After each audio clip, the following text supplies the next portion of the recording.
घर जाने की जल्दी में हम कई बार भूल जाते हैं कि कुछ लोगों के तो घर भी नहीं।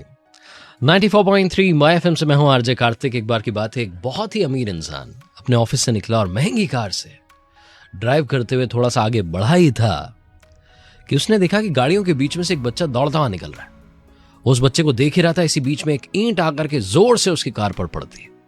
उसे समझ में नहीं आता कि ये छोटा सा बच्चा दौड़ते हुए मेरी गाड़ी पर ईंट क्यों फेंक रहा है। वो आगे से घुमा करके वापस लेके आता है गाड़ी और उतर करके तुरंत भागता है उस बच्चे को ढूंढने के लिए। कारों के बीच में बच्चा छुपा होता है, उससे कहता है ये क्या तरीका है, ये क्या बदतमीजी, आप मेरी कार पर ईंट फेंक रहे हैं। वो बच्चा बहुत विनम्रता से कहता है, सर मुझे मालूम है आपको बहुत गुस्सा आ रहा है, आप मुझे पीटना चाहते हो, मारना चाहते हो, लेकिन क्या करूं, मेरी कोई आवाज़ ही नहीं सुन रहा है तो मुझे ईंट फेंक के मारनी पड़ी। मैं इतनी देर से हेल्प हेल्प चिल्ला रहा हूं लेकिन मेरी कोई बात ही नहीं सुन रहा है। बहुत देर से मैं मदद मांग रहा हूं, कोई मेरी तरफ ध्यान नहीं दे रहा है। बोले बात क्या हो गई?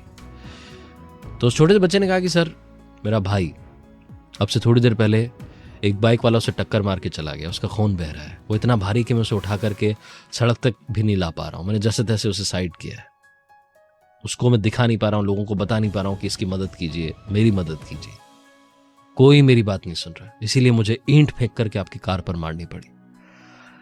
ये जो बंदा था, अमीर इंसान, ऑफिस से निकला था, घर जाने के लिए लेट हो रहा था, ये उसके साथ गया, उसके भाई को देखा तो वाकई में बहुत भारी भरकम सा बच्चा, उसको ये उठा करके लाया। दोनों लोगों ने थोड़ी मदद की और कार में उसको बैठाया। खून के धब्बे इसकी कार में निशान निशान हो गया, लेकिन कोई बात नहीं, उसे हॉस्पिटल लेकर के गया। हॉस्पिटल में इमरजेंसी वार्ड में एडमिट करवाया। जब डॉक्टर ने कहा कि हाँ अब ये बच्चा खतरे से बाहर है, तो ये भाई साहब जो ऑफिस से निकले थे अपने घर के लिए वापस हॉस्पिटल से निकले। अब की बार स्पीड बहुत स्लो थी और समझ नहीं पा रहे थे कि हुआ क्या है मेरे साथ। घर पहुंचे, गाड़ी पार्क की, उस डेंट की तरफ नजर गई तो देखा कि डेंट तो बहुत नोटिस में आ रहा था, बहुत बड़ा डेंट हुआ था क्योंकि ईंट पड़ी थी।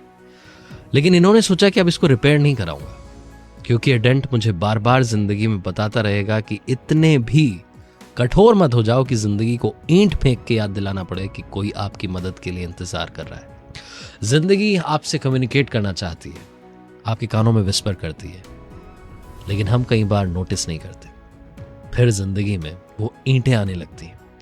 इसीलिए कार्तिक आपसे कहता है, आपको भी नहीं मालूम कब भगवान आपको किसी का भगवान बनाकर कहीं पहुंचा दे। एक दूसरे की मदद करते चलिए, जिंदगी में आगे बढ़ते चलिए, और हाँ, कर दिखाओ कुछ ऐसा कि दुनिया करना चाहे आपके जैसा।